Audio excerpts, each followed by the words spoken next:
Welcome, ladies and gentlemen. Today we'll be reviewing the Sony MDR 7506 headphones. I hope you enjoy it.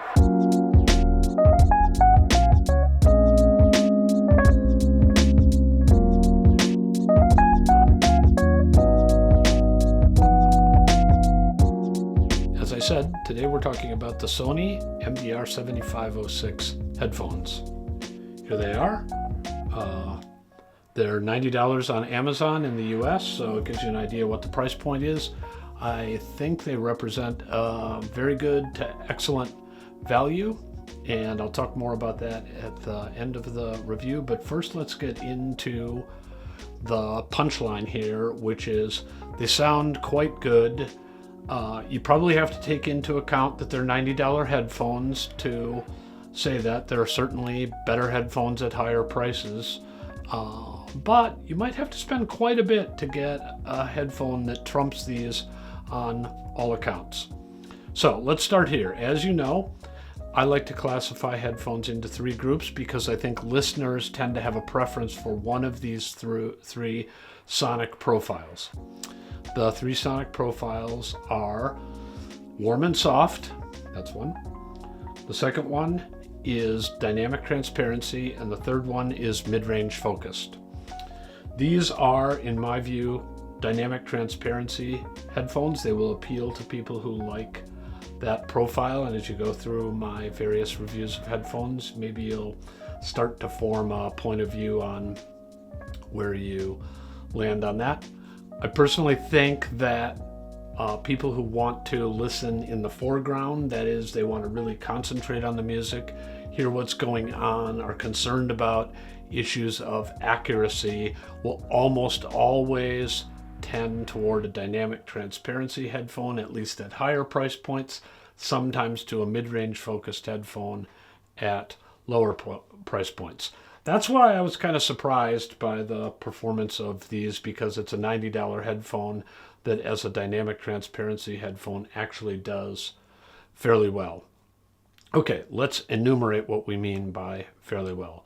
First of all, the top to bottom balance, and by top to bottom, I mean from the treble down into the bass, the overall general balance is pretty flat. We'll talk about details within that in a minute, but generally pretty flat. I would say some of you might come away with the point of view that they're slightly bright, and you also might come away with the point of view that there's a little bit of elevation in the bass range. But these are actually relatively small deviations from flatness, so I think a lot of people would listen to these headphones and go, wow, those actually perform pretty well on what for most people is the most basic test, which is bass mid-range treble balance.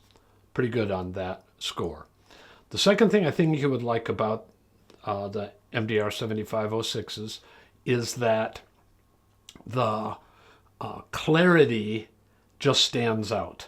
They're not overly crisp. They're not doing something that is annoying to generate that clarity. I think it's really the lower mid-range into the bottom of the upper mid-range, which is where most of the music is. That band is quite well done, and so they sound pretty clear, and they have well-balanced bass below that and well-balanced treble above that, so that you feel like, wow, I'm really hearing pretty well what's going on. So that's the second thing that I liked about them, that sense of clarity. The third thing that I think is a real pro for the 7506s is that the bass tuning, and I find that bass is a range that a lot of listeners really pay attention to, has got a slight rise, but it's in the mid or maybe lower mid bass, which is where you want to get a little bit of pop and weight and sense of foundation in the music, particularly if you listen to popular music, but it's also perfectly enjoyable on classical music as well, and certainly on jazz. There's just a lot going on below 100 hertz, and you want that to seem punchy and to have good drive. And these do a respectable job on that front.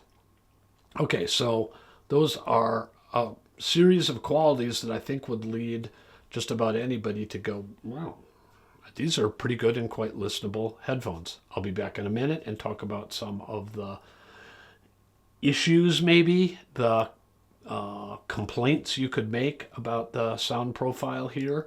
But anyway, let's go into that detail in a minute. Just a brief interruption, esteemed viewers. As you may know, I'm Tom Martin, Chief Content Officer of The Absolute Sound. We have a new product. It's on the Substack platform, and we're going to do some interesting things with Substack. First of which is reader questions and answers.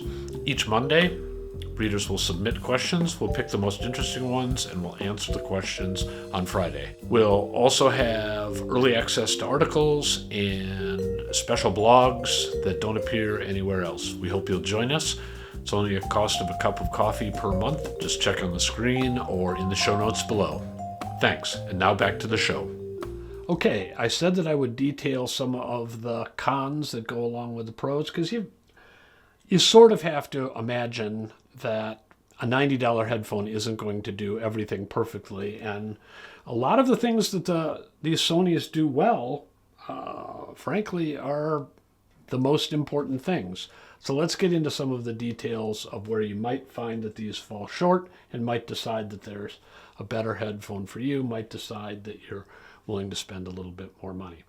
Okay, con number one, I would say, not necessarily the most important, but the first thing that comes to mind is that I think in the mid-bass to upper bass transition, in the probably 90 to 200 hertz range, there's a little bit of a dip in the response that means that the air and the openness of some bass instruments, the detail of plucked strings, for example, or after a drum whack, the sense of the skin resonating, that sense is a little bit diminished, and there's a little bit of clouding or slight opaqueness to what's going on in that range. This is being really picky. I'm telling you why these aren't $5,000 headphones, but that's one point that I think you would find. There's a similar effect. I would say there is a dip in the 2 to 4K region. That's my estimation. It's not based on measurements that I did, but there's a little bit of dip in the upper mid-range before the transition to treble. And that dip again creates a slightly hooded or shaded effect to some kinds of vocals, particularly female vocals, although on occasion where the record is or the LP is too close mic'd, you might find that it actually improves things a little bit. But there's a sense of not complete openness in the upper mid-range. All right. The third con, I would say, is that I think the treble, both the balance, which I mentioned earlier, but also the transparency in the treble range isn't ideal. I would say the lower treble, where there's still a lot of activity, a lot of harmonics and overtones, just has a little bit of excess brightness, a little bit of a transient attack unnaturalness that makes the treble both call your attention to it and stand out a little bit. I think not quite so much because of elevation, but also because of its character, its slightly unnatural character. And that's something that, significantly higher priced headphones will often address. At least that's why they exist, and that's what they're there to address. You can look at my Hi-Fi Man Susvara review on this channel and see a headphone that gets around some of the issues that I'm talking about. But still, let's come back and say, this is a $90 headphone. frankly, if I were someone who was interested in $500 or $1,000 or $1,500 headphones or the spread above that, I would make sure I had a pair of these in my headphone area just to use as a reference to make sure that I wasn't burning money needlessly. Because there are headphones, I think particularly in the $500 to $750 region, that I don't think outperform these. I've heard a number of them, and frankly, I'd rather listen to the Sonys. Yes, I can pick out the issues with the Sonys. I can pick out the issues with those $500 and $750 headphones too. And some of them I think have bigger issues than these do. So if you think I'm positively impressed, yes, I'm accounting for value. The $90 price point brings a level of respect to the proceedings that you might not get if these were $900, and I might sound a little bit harsher. But for $90, I think this is both a great starting point if you just want to get a good pair of headphones instead of whatever came with your phone or whatever you had lying around or whatever hand-me-down you got or the mistake you bought for 50 or 75 bucks or even the mistake you paid $200 for. I think you would really enjoy these if you like the sound of music and if you have an appropriate amplifier and signal to drive them. All right, let's talk a little bit about the physical properties of these because, headphones are physical objects and you have a particular use case and I don't know what that is, so I'm going to try to outline this. First of all, they're wired. You can see that, and you may be totally into wireless headphones. Please watch my Sony MDR 1000 XM5 review for a conversation about why wireless headphones are never going to sound as good as wired headphones for the most part. Okay, so I think you want wired headphones if you want the highest quality. If quality is not your thing and you have a usage case that requires you to have wireless headphones, I get it, that's legit, then forget about these. They do also fold up so you can do this. I recently reviewed these Audio Technicas that I have somewhere here. Yep, let me grab them. These Audio Technicas. These are, I think, $179 or something like that. And they fold up, but not quite as nicely as these. I'll talk in a minute about how they sound compared to these because it's the logical competitor. The Sonys also have slightly smallish ear cups. So they are over the ear for sure, but I think you will find if you put them on, as I will do here, and I'll put them on the correct way, that they will slightly touch your outer ear, and that may be an issue for you, or it may be perfectly fine.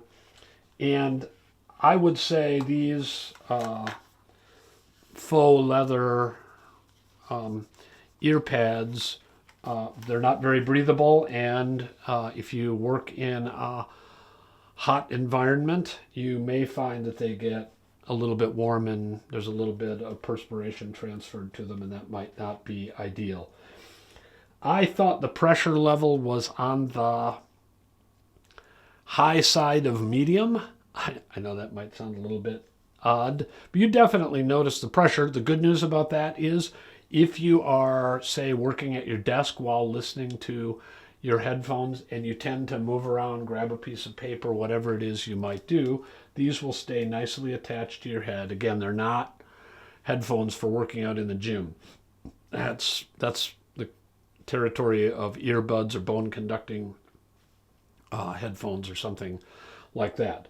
But if you're just, a desk worker and you do a little bit of this, the clamping force is not so high that it's painful, and I think they work pretty well. So, as I said, I like these headphones. I do want to spend 1 minute as a sign-off talking about how these compare to the Audio Technicas that I previously reviewed. The Audio Technicas are about twice the price, as I said. The Audio Technicas, I think, have a little bit less of the lumpiness in the upper bass and upper mid-range that I noticed on the Sonys. I think the treble on the Audio Technicas, although it's a little bit emphasized, is a little bit smoother and more accurate and more detailed. But I want to caution you with one thing. I think you would notice, and many of you would prefer, the mild mid-bass boost on the Sonys to the more neutral voicing of the Audio Technicas. It sounds odd for me to say that, but I do think there's a phenomenon with headphones where because you don't have any air movement in the room as you would with a live band or with a speaker type setup, some of you will inevitably prefer a little bit of a mid-bass bump to recover some of what's lost in just the air movement in traditional listening environments, and the small bass boost of the Sonys might be slightly preferable to you. On the other hand, if you listen to a lot of music that's got significant upper frequency content, I don't think the Audio Technica is ideal, but the price point is really exceptional. So I think you would slightly prefer the Audio Technicas. They're both good headphones. They're both quite listenable. You need to decide on your budget whether that extra $90 or so for the Audio Technicas is something that is minor to you, or is that a major expenditure. If it's a major expenditure, I would consider trying the Sonys first and see how you like them. Anyway, I was impressed. I love finding a great value. You probably like finding a great value too. I think you would enjoy these headphones, and you could go and listen to them because they're easy to find and see if it's really up your alley. I did, as a final comment, I did drive them with very high quality sources. I used a lot of high resolution audio. I used my DCS Lena headphone amp, which is not something you would normally ever use with this, but I also tried it with the Chord Mojo, and I thought the Chord Mojo drove these headphones just fine. So I don't think you need any spectacular amplification. I just use my reference setup to take one variable out of the equation. I hope you've enjoyed this review. If you did, please subscribe to the channel. It helps you find new reviews that we publish, but it also helps other people find the channel. Also click on the notification bell. That's an additional enhancement. Please subscribe to our newsletter. And of course, we've been publishing our magazine for over 30 years. And I think you would also enjoy that if you're really into the audio scene. Thanks for joining us.